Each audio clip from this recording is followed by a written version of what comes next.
প্রকৃতির সৌন্দর্য দেখুন, প্রকৃতি ভরপুর এই মালয়েশিয়াতে। আমাদের দেশটাও এরকম সুন্দর করে সাজাতে পারি আমরা চাইলে। প্রিয় বাংলাদেশ, নতুন করে সাজাও তোমাকে। এদেশের মানুষ যতক্ষণ স্থিতি না বদলাবে দেশ গড়ে উঠতে পারবে না। আমাদের দেশের মানুষ পরিবর্তন হয় না। পরিবর্তন হবে কি করে? কারণ কিছু রাজনীতিবিদ আছে যারা এই দেশটাকে দখল করে খেতে চায়। এরা ওই শগুনের মতো ঠুকরে ঠুকরে দেশের মানচিত্রটাকে খেতে চায়।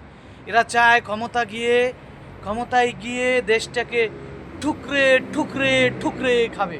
কিন্তু আসলে এই দেশটা গড়তে চায় কিছু লোক আছে যারা চায় এ দেশটা সোনার বাংলাদেশ হোক, এটা একটা রাষ্ট্র হোক। আপনি চান, আমি চাই, আমার পাশের লোক চায়, সামনের লোক চায় না। সামনের লোক কারা? যারা বর্তমান জামানায় রাজনীতি করে, বিশেষ করে যারা ক্ষমতা লোভী, ক্ষমতায় যেতে চায়, যারা জোর করে ক্ষমতায় যেতে চায়, অন্য অন্য মানুষকে মানুষ মনে করে না, এরাই হচ্ছে বাংলাদেশের মানচিত্রকে ঠুকরে ঠুকরে ঠুকরে খেতে চায়। প্রিয় বাংলাদেশ, নতুন করে সাজাও। এই কথাটা আমি প্রত্যেকটা ভিডিওর মধ্যেই বলি, কারণ এই জন্যই বলি যে নিরাপত্তা বলতে একটা জিনিস আছে, স্বাধীনতা বলতে একটা জিনিস আছে, গণতান্ত্রিক বলতে একটা জিনিস আছে। একটা দেশ স্বাধীন গণতান্ত্রিক বাংলাদেশ হবে, নিরাপত্তার সাথে মানুষগুলো চলবে।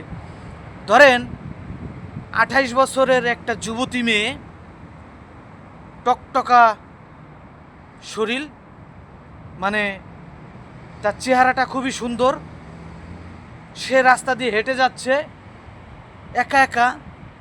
ধরেন রাত 3টা বাজে কিংবা 4টা বাজে, ভয়ানক এক জঙ্গলের মধ্যে দিয়ে হেঁটে যাচ্ছে, কিন্তু সে নিরাপত্তার সাথে তার বাসায় যেতে পারতেছে। তাকেই বলে নিরাপত্তা এবং স্বাধীন গণতান্ত্রিক বাংলাদেশ। মানুষ মানুষকে খাবে না, মানুষ মানুষকে মারবে না। ধরেন আপনি রাজনীতি করতেছেন, নিরাপত্তার সাথে আপনার যে দল ভালো লাগে আপনি সে দল করবেন, কিন্তু আপনাকে বলা হচ্ছে দেশহিদ্রী, আপনাকে বলা হচ্ছে রাজাকার, আপনাকে বলা হচ্ছে আপনি এদেশের ক্ষতি করবেন, আপনি এদেশের ক্ষতি তো করতেছে। যারা করতেছে তাদের কিছু বলে না, কিন্তু যারা না করতেছে এই কথাগুলো তাদেরকেই বলে। প্রকৃতির সৌন্দর্য আপনাকে আমাকে মুগ্ধ করিবে যদি আমরা একটা রাষ্ট্র গঠন করতে পারি, সুন্দর একটি দেশ গঠন করতে পারি। প্রিয় বাংলাদেশ, ভালো থাকবে।